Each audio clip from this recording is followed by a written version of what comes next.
I thought it might be instructive to go ahead and dry fit the entire model together. Almost the entire model. Some parts are missing, obviously.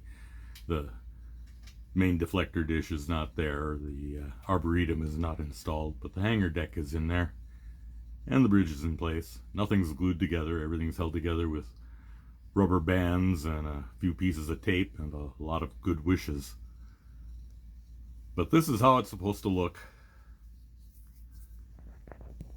On its stand, the base is, I presume, supposed to represent the space dock where the Enterprise is parked at the beginning of the motion picture. And the clear parts are meant to represent tractor beams suspending it in the dry dock. But as we know in the motion picture, the dry dock was positioned above the ship, not below it. So this configuration doesn't quite work. It's a okay configuration. It could be worse, I guess. I don't think that this is the way most Enterprise builders would choose to display the model. You can see, let's just take a closer look at a few of these closer details. Just what can we take a look at here? Let's just take a look at the way these clear plastic parts meet the saucer section. They just go into little holes in the bottom of the saucer and hold it up just like that, just like a couple of tractor beams. And then the clear part in the back is, I presume, supposed to do the same thing. I suppose if a person wanted to, you could illuminate them to make them look like actual energy beams of some sort holding the ship in place, but I don't know if I care to do that. The connecting the dorsal to the secondary hull took a little trimming on the connecting pegs, but I managed to get those to slide into place the way they're supposed to without much fuss. The connecting dorsal and saucer section connection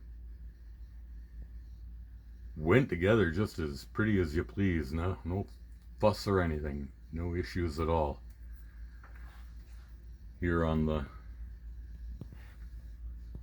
those problematic warp nacelle mounts, I've got just a couple of pieces of tape holding everything together there. The plastic in this particular area is really thin, especially right in here, back in here. There is a tiny little gap here between the two pieces. That's just a artifact of the molding, I guess. But as I said, the plastic is really thin in these areas, so I will reinforce them from the other side with some epoxy. Not because I need to do that to hold everything together, but just to strengthen the plastic itself, so that when I start reshaping this stuff, nothing opens up or gaps up or falls apart, because that's the only real issue with that section of the ship. Now that I've got those openings carved out so that the nacelles actually, or the nacelle pylons actually fit in the sockets, I've got a tiny bit of a step between the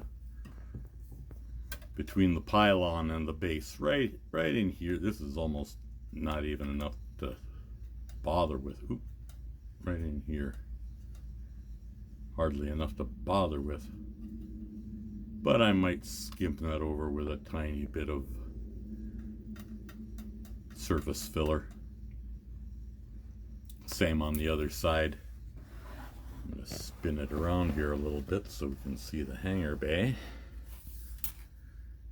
Haven't done any painting or detailing yet. Get her spun around. The instructions would have us install the hangar bay onto the bottom hull section and then apparently build the rest of the hull up around it. But I think the opposite approach might be more practical. I think I will install the hangar bay in the top section of the hull and then attach the bottom section with the arboretum in it. I noticed one thing that kind of took me aback. I cannot find a kit part that closes up this opening right here. There's a gap right in here between the ceiling of the hangar bay, right here, and the outer edge of the hangar bay opening. And this should be the floor for this. I assume it's a flight deck of some sort, a control tower or something here, where you would have crew members monitoring incoming ships. But I can't find a part for this spot right here. There's nothing to fill in this spot, so I guess I'm going to have to improvise again. Oh well. I'd like to make it look like there's actually something in there. A control tower where you would see crewmen looking out the windows and monitoring incoming traffic. So I think I might be looking into that.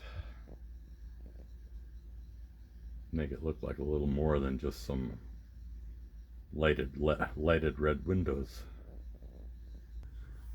One thing I think I will do up here at the front, ouch, ow.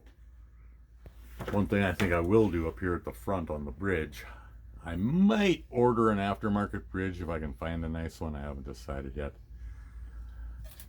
But no matter what I do, everybody says we need to cheat the bridge forward a tiny bit to get this lamp to properly illuminate the front of the saucer section.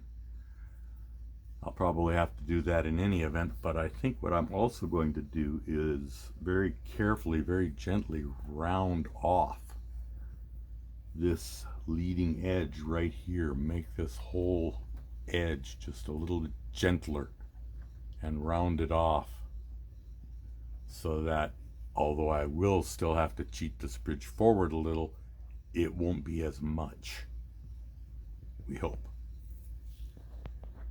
But we'll see how that works.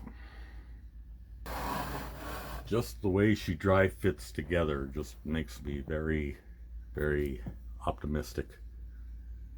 I think the biggest challenge with this will be painting it rather than assembling it. But yeah, I think the best approach to that hangar bay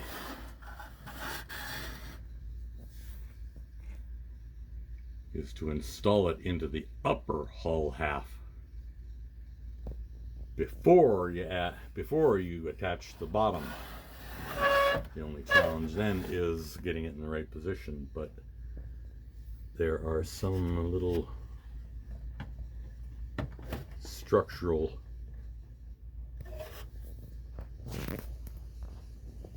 details in there that we might be able to take advantage of. Create a cradle for it that will hold it in the correct position while we put everything together.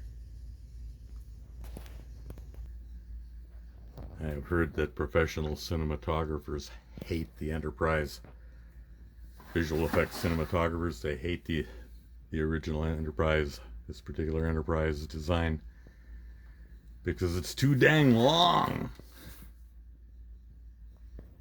It's impossible to keep in focus from nose to tail unless you stop your lens down to a pinpoint.